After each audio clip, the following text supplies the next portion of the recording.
नमस्कार मो Rajesh गुडलागुली sweet family को मुझे स्वागत करुच्ची आपण को अनुरोध करी ये वीडियोटा को शेष पर्यंत देखापी गोटे पहाड़ उपर गोटे सुंदर आश्रम थिला से आश्रम जड़े बाबा रोते ध्यान कर्म सब से व्यस्त रोते सी देखा पाइले कि जड़े लोक सकाळे से आश्रम को आसूची एक वृक्ष मूले बसुची एवं संध्या को चली जाऊँगी एमती बारंबार देखला सी गोटे दिन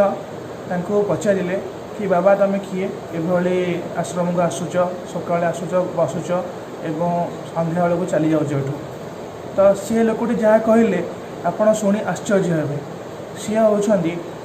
जड़े उच्च पदस्थ इंजीनियर जी कि बहुत गरीब घर से पाठशाठ पढ़ी इंजीनियर चाकरी करते एवं बहुत पैसा आस्ते आस्ते कमेला निजर घर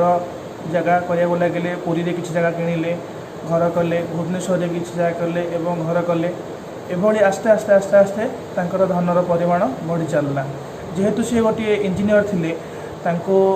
एक पोल काम कले कि गोटे घर काम कले कंट्राक्टर माने बहुत पैसा दियंती माने ये जहाँ इच्छा न करी ताठू अधिका भी दियंती एभली भाव में धन बढ़ाक लगिला बेलू बेल जेहेतु धन बढ़िया लगिला लोभ पैसा उपर होगला तेणु ये असत्य उपाय भी धन उपार्जन करने को लगिले बहुत घर गाड़ी जगह करने को लगिले एक दिन कौन है ना गवर्नमेंट इनकम टैक्स रेट पड़ला घरे रेट पड़ला पर समस्त संपत्ति की बाजप्त कराला यह शुणी स्त्री पिला नहीं बापा घर को चलीगले एवं मु पुलिस भय पुलिस मत आरेस्ट करना भय मु आसिक मोर ये आश्रम एक पाख गाँव में जन बंधु घरे लुचिकी रही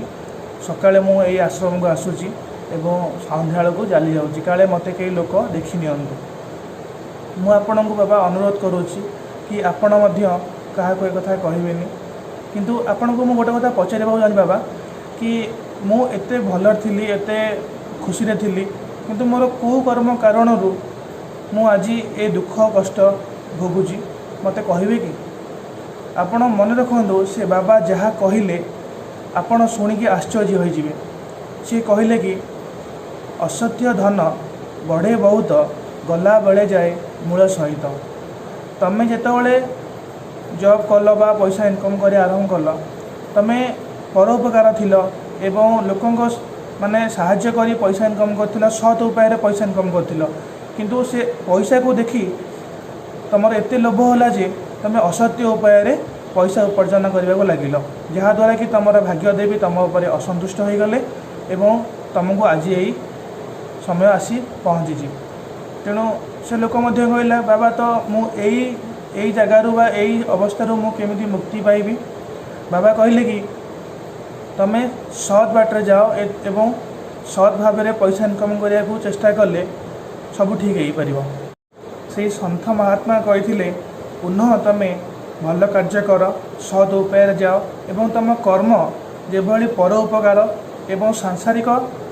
सहायता आसव से भली कर्म कर चल पुनः तुम उपर तुम भाग्य देवी बा लक्ष्मी माँ तुम उपर प्रसन्न हे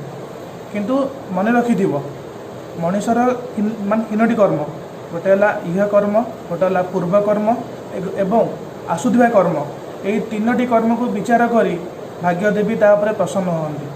तेणु आपण भावुवे गोटे लोक किभली गोटे भल घरे बा गोटे शिक्षित घरे बा गोटे बड़ लोक जन्म हुए एवं किभली गोटे लोक गोटे गरीब घरे बा गोटे अशिक्षित घरे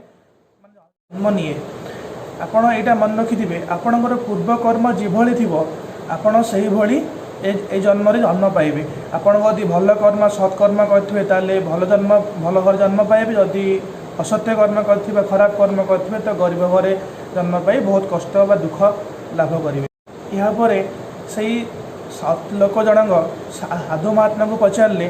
कि एक्चुअली मुझे सत्कर्म करी किपरि कौ भाया करी आप मत बतई दिंतु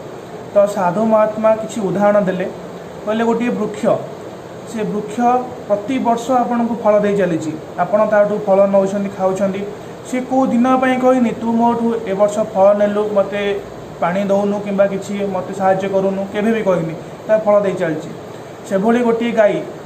तार क्षीर सब दे चलती आपन को केभी भी कहनी कि तू मत नड़ा घास खाइबा दौनु कि मोठू क्षीर नहीं चलीचु से भाई तुमर कर्म निस्वार्थपर हवा दरकार एवं पर उपकारी एवं आमर सांसारिक सहायता आसा दरकार से भाई कर्म करा दरकार। भगवान कृष्ण जे भाई अर्जुन को कही कि कर्म कर चल फल आशा रख ना तुम कर्म जदि सत् थी एवं सुंदर थी तुम फल बहुत सुंदर मिल तुम जदि अन्य किसी भल करूँ तार फल ए दुनिया नहले भी भगवान तुम निश्चय भल रखिथे। तेणु सब चेष्टा कर सत्कर्म करने एवं लोकंर तुम कर्म जो भाई लोकंर सहायता आसू तुम गोटे कर्म कर एवं पर अनुशीलन कर कि आज ये कर्म मु क्या बाधा देती कि मोर ये कर्म किए खुशी हो पारी। तेणु तुम कर्म जिते भल तुम फल जिते भल रबेका तुम कर्म जिते भल तुम आगामी जन्म तुम जहाँ भी जन्म पाओ तुम जन्म भी सेते सुंदर हम। तेणु आपण मानक अनुरोध करुच्ची कर्म सुंदर करूँ एवं आपण जन्म नहीं मनुष्य जन्म को सार्थकता दिंतु। जदि मोर ये भिडियोटी आपन को सुंदर लगी थाए भल लगी थाए आपण लाइक करेंगे शेयर करेंगे और सब्सक्राइब करेंगे। जय जगन्नाथ।